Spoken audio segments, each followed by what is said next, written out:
കുഴപ്പമൊന്നുമില്ല. തമിഴ്നാടായി.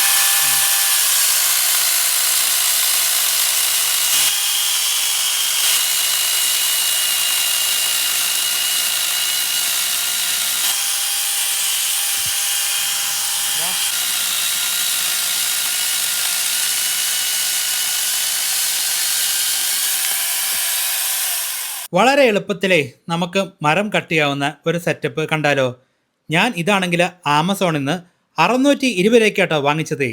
മൊത്തത്തിലല്ല, പറഞ്ഞുതരാം. ഞാനിവിടെ ഉപയോഗിക്കുന്നതേ കോഡലെസ് ആയിട്ടുള്ള ഇൻഗോയുടെ ആംഗിൾ ഗ്രൈൻഡറാണ്. ഇതാകുമ്പോൾ പുകയില്ല, മണമില്ല, പിന്നെ തീരെ വെയിറ്റും ഇല്ല. അതുകൊണ്ട് വളരെ ഈസി ആയിട്ട് നമുക്ക് മരം കട്ട് ചെയ്യാൻ സാധിക്കും. എല്ലാ മരം മുറിക്കുന്ന മെഷീനും റിസ്ക് കുറച്ച് ഉണ്ടെങ്കിലും ഇതിൽ കുറച്ച് കൂടുതലാണ്, അതും പറഞ്ഞുതരാം. പിന്നെയാണെങ്കിൽ കുറച്ച് സേഫായിട്ട് ഉള്ള സ്ഥലത്ത് നിന്നിട്ട് കട്ട് ചെയ്താൽ അത്ര കുഴപ്പമില്ല. പെട്രോൾ ഉപയോഗിച്ച് വർക്ക് ചെയ്യുന്ന വേറെ ഒരു മെഷീൻ എൻ്റെ കയ്യിലുണ്ട്. അത് ഞാൻ കുറെ കാലമായിട്ട് ഉപയോഗിക്കുന്നതാണ്. നമ്മൾ ഒരു മെയിൻ്റനൻസ് വർക്ക് ചെയ്യുന്ന ആൾ ആണെങ്കിലേ, പ്രത്യേകിച്ച് ഇലക്ട്രീഷ്യനൊക്കെ ആണെങ്കിൽ, നമ്മളിപ്പോൾ ഒരു വീട്ടിൽ പോയി കഴിഞ്ഞാൽ ചിലപ്പോൾ ആശാരിപ്പണി വരെ ചെയ്യുന്നുണ്ടായിരിക്കും. അപ്പോൾ നമുക്ക് മരമൊക്കെ മുറിക്കേണ്ടി വരുമ്പോൾ ഈ ഒരു ഐറ്റം നമ്മുടെ ആംഗിൾ ഗ്രൈൻഡറിലേക്ക് കയറ്റി ഇട്ട് കൊടുത്തു കഴിഞ്ഞാൽ വളരെ ഈസി ആയിട്ട് നമുക്ക് മരം മുറിക്കാൻ സാധിക്കും. വളരെ ഈസി ആയിട്ട് നമ്മുടെ ടൂൾസ് ബാഗിൽ ഇത് ചെറുതായതുകൊണ്ട് ഇട്ടുകൊണ്ട് കിടക്കാൻ സാധിക്കും. അതുകൊണ്ടാണ് ഞാൻ ഇത് വാങ്ങിച്ചത്. എൻ്റെ കയ്യിൽ വേറെ മരം മുറിക്കുന്ന മെഷീൻ ഉണ്ടെങ്കിലും എൻ്റെ കയ്യിലാണെങ്കിൽ കോഡലെസ് ആയിട്ടുള്ള ഒരു ആംഗിൾ ഗ്രൈൻഡർ ഉണ്ട്. അതിലാണെങ്കിൽ നമുക്ക് സ്പീഡ് കൂട്ടാനും കുറയ്ക്കാനും സാധിക്കും. അതാണ് അതിൻ്റെ പ്രത്യേകത. ഇനി നമുക്ക് ഇത് എങ്ങനെ സെറ്റ് ചെയ്യാം എന്ന് നോക്കാം. ഫസ്റ്റ് നമ്മൾ ഇതിൻ്റെ ക്ലാമ്പ് എടുത്ത് സെറ്റ് ചെയ്ത് കൊടുക്കുകയാണ് ചെയ്യുന്നത്. ഇതിൻ്റെ കൂടെ ആണെങ്കിലേ ഒരു വാഷാണെങ്കിൽ വരുന്നുണ്ട്.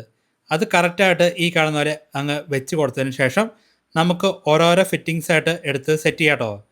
ഇതിൻ്റെ ഈ ഒരു ഫിറ്റിങ്സ് സെറ്റ് ചെയ്യാൻ വേണ്ടി, ഇത് ടൈറ്റ് ചെയ്യാൻ വേണ്ടി ഇതിൻ്റെ കൂടെ തന്നെ ഒരു അലൻ കീ ലഭിക്കുന്നുണ്ട്.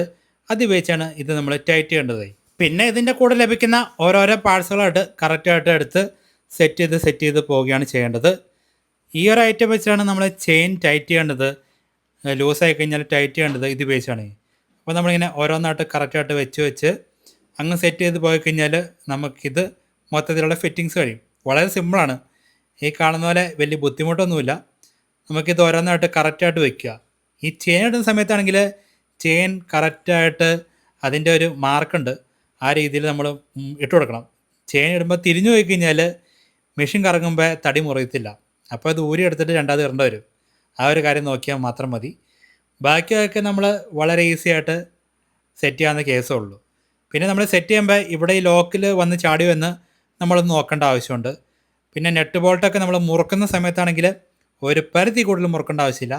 ഒരു ടൈറ്റ് നമുക്ക് മാക്സിമം തോന്നിക്കഴിഞ്ഞാൽ അപ്പോൾ നിർത്താം. ഇത് സേഫ്റ്റിക്ക് വേണ്ടി ഉപയോഗിക്കുന്നതാണേ. എന്തെങ്കിലും ചെറിയ പൊടി കഷ്ണങ്ങളൊക്കെയോ അല്ലെങ്കിൽ എന്തെങ്കിലുമൊക്കെ തെറിച്ചു വന്നാൽ അതിനു വേണ്ടി. പിന്നെ ഒരു ഹാൻഡിലുണ്ട്. ഹാൻഡിലും ഈ പറഞ്ഞ പോലെ വളരെ ഈസി ആയിട്ട് നമുക്ക് സെറ്റ് ചെയ്ത് കൊടുക്കണം. പിന്നെ ആണെങ്കിൽ ഈ പറഞ്ഞ അലൻകി ഉപയോഗിച്ചാണ് ഇതെല്ലാം ടൈറ്റ് ചെയ്യേണ്ടത്. ചെയിൻ ലൂസായിട്ട് വർക്ക് ചെയ്യാൻ വേണ്ടി ഓയിൽ ഒഴിച്ചു കൊടുക്കേണ്ട ആവശ്യമുണ്ട്. അതിവിടെ ഒഴിച്ചു കൊടുക്കാം. പിന്നെ ആണെങ്കിൽ ഈ ഒരു ഇതിവിടെയാണ് നമ്മളിപ്പോൾ ഈ ചെയിൻ ടൈറ്റ് ചെയ്യേണ്ടത്. അതിൽ സ്ക്രൂ ഡ്രൈവർ വെച്ചിട്ട് ടൈറ്റ് ചെയ്യാം. ശരിക്കുമുള്ള ഒരു ചെയിൻ സ്നവ് ഉപയോഗിച്ച് നമ്മളാണെങ്കിൽ മരം മുറിക്കുമ്പോൾ ആണെങ്കിൽ കുറച്ച് സേഫ്റ്റി ഉണ്ട്. നമ്മൾ കൈ വിട്ട് കഴിഞ്ഞാൽ അപ്പോൾ തന്നെ മെഷീൻ ഓഫായി പോകും. പക്ഷേ ഇവിടെ അത് നടക്കത്തില്ല. നമ്മൾ ആ സ്വിച്ച് ഓഫാക്കേണ്ടി വരും. അങ്ങനെ ഒരു സേഫ്റ്റി ഇഷ്യൂ ഉണ്ട്. അതുകൊണ്ട് പക്ക സേഫായിട്ടുള്ള സ്ഥലത്ത് നിന്നിട്ട് മാത്രം കട്ട് ചെയ്യുക. ഈ വീഡിയോയിൽ കാണുന്ന ബാറ്ററി ഉപയോഗിച്ച് വർക്ക് ചെയ്യുന്ന ആ ഒരു മെഷീൻ ആണെങ്കിൽ, അതിലാണെങ്കിൽ നമുക്ക് ബ്ലേഡ് എവിടെയെങ്കിലും ഉടക്കി കഴിഞ്ഞാൽ അപ്പോൾ തന്നെ മെഷീൻ ഓഫായി പോകും. പിന്നെ സ്പീഡ് കുറയ്ക്കാനും കൂട്ടാനും സാധിക്കും. പക്ഷേ കറണ്ടിൽ ഡയറക്റ്റ് ഉപയോഗിക്കുന്നതിൽ അത് സാധിക്കില്ല. ആ ഒരു കാര്യം ഓർക്കുക.